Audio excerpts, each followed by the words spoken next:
গত ক্লাসে আমরা 7 নম্বর কোশ্চেন পর্যন্ত সলিউশন করেছিলাম। আজকে 8 নম্বর কোশ্চেন সলিউশন করব। 8 এর ক নম্বর কোশ্চেনে বলা আছে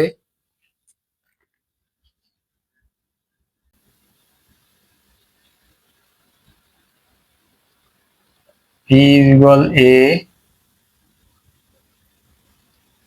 Q set is equal B, C হলে আমাদের P ক্রস Q এবং Q ক্রস P নির্ণয় করতে হবে। আমাদের নির্ণয় করতে হচ্ছে P ক্রস Q এবং Q ক্রস P, অর্থাৎ আমাদের P এবং Q সেটের ক্রোমোজোম নির্ণয় করতে হবে, কার্টেসীয় গুণজ নির্ণয় করতে হবে। প্রথমে আমরা P ক্রস Q নির্ণয় করি। P cross Q is equal, P ছেড়ে হচ্ছে A ক্রস Q ছেড়ে হচ্ছে B, C। এর আগে আমরা বীজগণিতীয় গুণ করেছিলাম x plus y into z, ঠিক এরকম যদি গুণ থাকে তাহলে আমরা এই প্রথম উপাদান, এই বাইরের উপাদান দিয়ে ব্র্যাকেটের ভিতরে দুটি উপাদানকে গুণ করেছিলাম। এটি হয়েছিল xz plus yz, xz and yz। কার্তেশীয় গুণজের ক্ষেত্রে একইভাবে আমরা গুণ করব। এখানকার উপাদান দিয়ে দুটি উপাদানকে গুণ করব। এখানে আমরা যদি আমরা m দিয়ে গুণ করি তখন a ক্রস b যদি থাকে তখন আমরা এটাকে a b লিখি, কিন্তু কার্তেশীয় গুণজে আমাদেরকে কমা দিয়ে লিখতে হবে, অর্থাৎ ক্রমজোড় আকারে লিখতে হবে, a, b আকারে লিখতে হবে।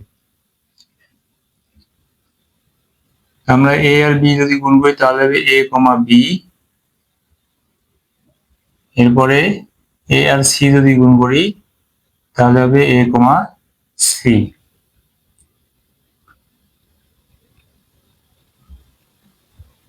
এটি হচ্ছে আমাদের P ক্রস Q। এরপরে আমরা যদি Q ক্রস P নির্ণয় করি, Q হচ্ছে B, C ক্রস P এর উপাদান হচ্ছে শুধু A। একইভাবে আমরা এই উপাদানটা দিয়ে এই সেটের উপাদানকে গুণ করব, তাহলে হবে B, আর A দিয়ে যদি গুণ করি তাহলে হবে B, A।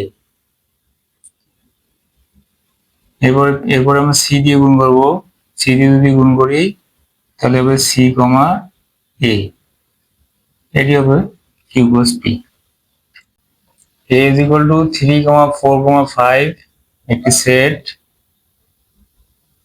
এবং B is equal to 4, 5, 6 একটি সেট এবং C is equal to x, y একটি সেট যদি হয় তাহলে আমাদের নির্ণয় করতে হবে A ছেদ B ক্রস হচ্ছে C। এই সেটটি আমাদেরকে নির্ণয় করতে হবে, এই কার্তেশীয় গুণজটি নির্ণয় করতে হবে। প্রথমে আমরা A ছেদ B নির্ণয় করি। A ছেদ B, এটা হচ্ছে A সেটের উপাদান ছেদ, এরপর B সেটের উপাদান হচ্ছে 4, 5 and 6। আমরা জানি ছেদ চিহ্ন থাকলে আমরা সেটার কমন উপাদানগুলো নেই। এখানে কমন উপাদান হচ্ছে 4 and 5। 3 এখানে আছে কিন্তু এখানে নাই, তাহলে নেওয়া যাবে না। 6 এখানে আছে আবার এখানে নাই, তাহলে এটি হচ্ছে আমাদের A ছেদ B। আমাদের নির্ণয় করতে হবে A ছেদ B এর সাথে C সেটের কার্তেশীয় গুণজ। অতএব A ছেদ B ক্রস হচ্ছে C। A ছেদ B পেলাম হচ্ছে এই সেটটি 4, 5 ক্রস C সেটের উপাদান হচ্ছে কি x, y, এটি হচ্ছে C সেটের উপাদান। আমরা কার্টেসীয় গুণজ করি। প্রথমে 4 দ্বারা গুণ করব, 4 আর x, তাহলে হবে 4, x, তারপর 4 এর সাথে হবে y, 4, y, এবার 5 দ্বারা গুণ করব, 5, x, এবং 5 দিয়ে y গুণ হচ্ছে 5, y। এটিকে একটি সেকেন্ড ব্র্যাকেট দিয়ে আবদ্ধ করব। তাহলে এটি হচ্ছে আমাদের নির্ণেয় এ এবং বি সেটের সাথে সি সেটের কার্টেসীয় গুণজ। এটি হচ্ছে আমাদের অ্যান্সার। 1 নম্বর কোশ্চেন বলা আছে p = 3, 5, 7 এবং q = 5, 7, r = p বাদ q বা p বিয়োগ q সেট যদি হয়, তাহলে p সংযোগ q,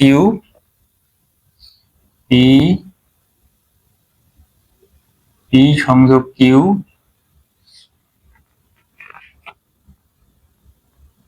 ক্রস r, সেটা আমাদের নির্ণয় করতে হবে।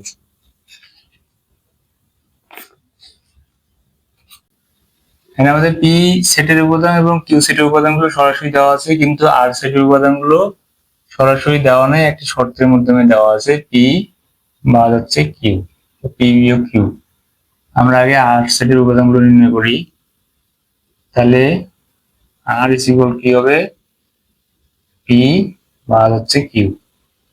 তো p সেটের উপাদানগুলো কি হচ্ছে 3, 5, 7 বাদ হচ্ছে 5, 7। তাহলে এখান থেকে আমরা লিখতে পারি, যেহেতু বিয়োগ চিহ্ন আছে, অর্থাৎ এই সেটের উপাদানগুলো বাদ যাবে। 5 আর 7, 5 আর 7 এই সেটটি থেকে, পি সেটটি থেকে যদি 5 আর 7 বাদ দেওয়া যায়, তাহলে থাকবে শুধু 3।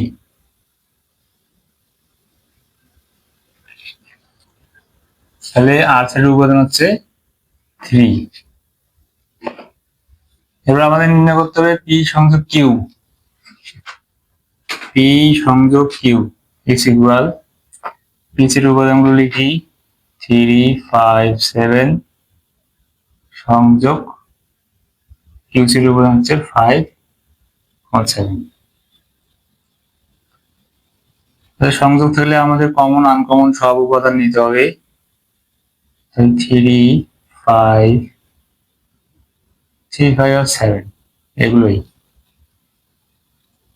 এবার আমাদের নির্ণয় করতে হবে পি সংযোগ কিউ এই সেটের সাথে আর সেটের কার্টেসীয় গুণজ, অর্থাৎ পি সংযোগ কিউ এই সেটের সাথে আমাদেরকে আর সেটের কার্টেসীয় গুণজ নির্ণয় করতে হবে।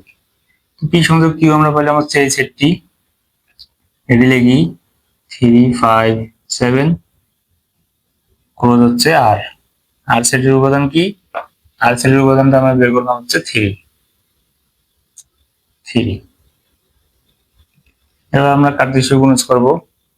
প্রথম উপাদানটা দিয়ে এই সেটের উপাদানকে গুণ করব। তাহলে 3, 3 গুণগুলো হবে 3, 3 দিয়ে বললাম। এবার হচ্ছে 5 দিয়ে যদি গুণ করি, তাহলে 5, 3। এরপর যদি 7 দ্বারা গুণ করা যায়, তাহলে হবে 7, 3। এদিকে আরেকটি সেকেন্ড ব্র্যাকেট দিব। তাহলে এটি হচ্ছে আমাদের পি এবং কিউ সেটের সংযোগ সেটের সাথে আর সেটের কার্টেসীয় গুণজ। এটি অ্যান্সার।